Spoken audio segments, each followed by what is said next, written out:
मैं आए हुए प्रेस के सभी साथियों का बहुत बहुत धन्यवाद देना चाहता हूं। आज हम सभी लोग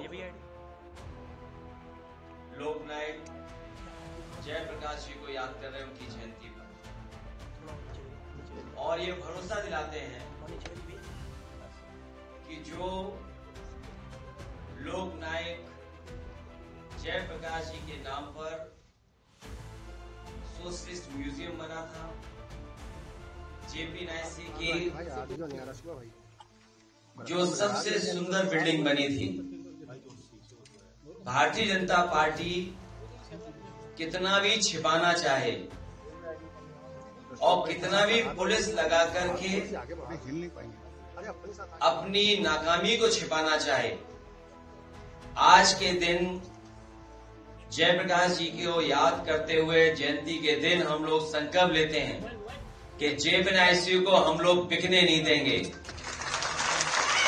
ये सरकार जो बेचना चाहती है JP-NIC को, वो हम समाजवादी लोग मिलकर के इसको बिकने नहीं देंगे। इन्होंने जो दुर्दशा की है,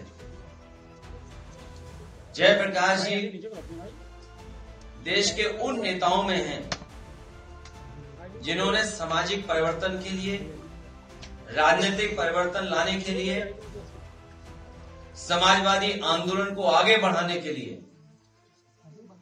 पूरा अपना जीवन न्यौछावर कर दिया। जहां वो अंग्रेजों से लड़ते रहे और उसके बाद जो सरकारों में बुराई आई उसको भी उन्होंने अपने संघर्ष के रास्ते सरकार को जगाने का काम किया।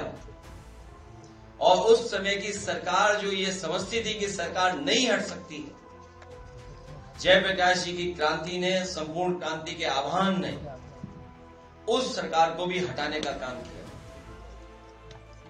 जो संपूर्ण क्रांति का नारा दिया आज भी प्रासंगिक है। आज भी देश को वही रास्ते की जरूरत है। हमारा देश तभी खुशहाल होगा जब समाजवादी मूल्यों से चले। जहां जयप्रकाश जी ने अपना जीवन भर आंदोलन किया, जीवन भर संघर्ष किया और समाज से लेकर के राजनीतिक दिशा को बदला। हम समाजवादियों को वो विरासत में जो चीजें मिली हैं, आज के दिन हम लोग संकल्प लेते हैं कि उनको आगे बढ़ाने का काम करेंगे। JP-NIC से हम लोगों ने कई बार आपसे कहा कि पॉलिटिकल इमोशनल अटैचमेंट है, क्योंकि इसका शिलान्यास जब हुआ था उस समय नेताजी जॉर्ज फर्नांडिस और समाजवादी पार्टी के वरिष्ठ नेता और बहुत महत्वपूर्ण नेता उस कार्यक्रम में शामिल रहे थे। न केवल इस सरकार ने बर्बाद किया है उसको, बर्बाद के साथ साथ कोई देख ना पाए, क्योंकि अगर देखेगा तो बहुत सारे देश के लोगों को जानकारी हो जाएगी। याद रहे सरकार को कि जयप्रकाश जी ने जनता को जगा करके सरकार को हटाने का काम किया था। समाजवादी लोग हम सब मिलकर के जनता को जागरूक कर करके सरकार को हटाने का काम करेंगे। आज के दिन हम छात्र सभा के दोनों नौजवानों को बधाई देना चाहते हैं। हालांकि लोहिया बाहिनी के हमारे राम करण निर्मल को भी मैंने कहा था कि उनकी भी इच्छा थी कि कुछ इस तरह का काम किया जाए, मैंने उन्हें रोका था। लेकिन छात्र सभा के विनीत कुशवाहा और छात्र सभा का नेता अमर यादव, उन दोनों को बधाई। जो काम हम लोग करना चाहते थे वो काम उन्होंने पहले ही कर दिया। और अक्सर देखा जाता है कि पुलिस पीछे ही रह जाती है, इस बार फिर पुलिस पीछे रह गई। और इस साल का जो सोशलिस्ट प्राइज है वो उन्हीं दोनों छात्र सभा के नेताओं को जाता है।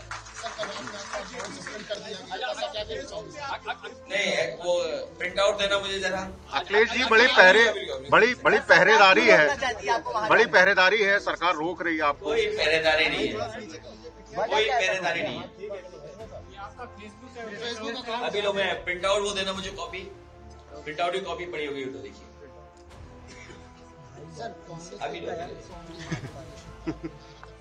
अभी रुक जाओ।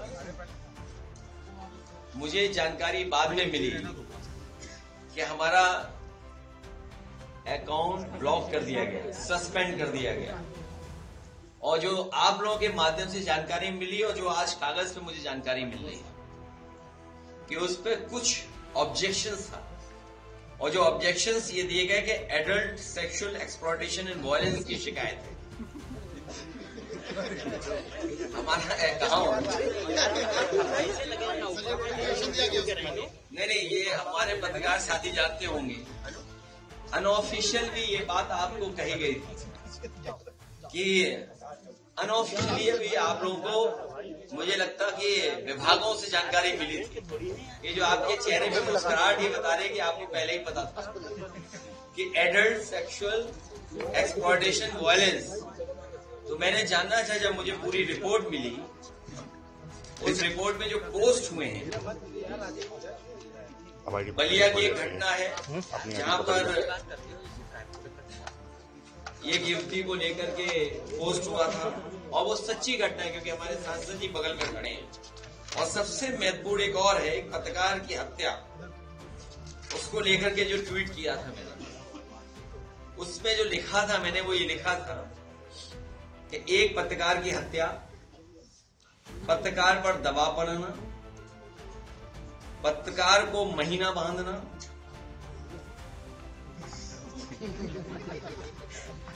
पत्रकारों पर एफआईआर कराना, पत्रकारों को निर्वस्त्र करके मारना, और ये आप जानते हो किस जिले की घटना है। चलो, पत्रकारों को अवांछित बेपाबंद कराना, भाजपा राज्य में मीडिया के मनोबल के इनकाउंटर का हर हथकंडा अपनाया जा रहा है। तो इसमें क्या गलत है? लेकिन ये बात हम लोगों को समझ में आ गई है, समाजवादियों को, कि जितना हम लोग जमीन पर काम करेंगे उतनी लड़ाई हम लोगों की लड़ाई हमारी कामयाब होगी। इसलिए जमीन पर ही हम लोग संघर्ष करेंगे और जमीन पर ही जनता को जागरूक करने का। अखिलेश जी, जयप्रकाश नारायण जी जाने जाते थे उस वक्त की जो सरकार थी कांग्रेस की, उसको उखाड़ने का उन्होंने, और आज आप किसी कांग्रेस के साथ, तो आपको लगता है कोई सैद्धांतिक कहीं आपके लिए मुश्किल की स्थिति है? हमारा सिद्धांत नहीं बदला है, सिद्धांत कभी नहीं बदलता है। और जिन कारणों को लेकर के जेपी को उस उम्र में बीमारी के हालात में भी उन्हें जनता के बीच आना पड़ा और नौजवानों की बात को रखना पड़ा और आह्वान किया संपूर्ण क्रांति का।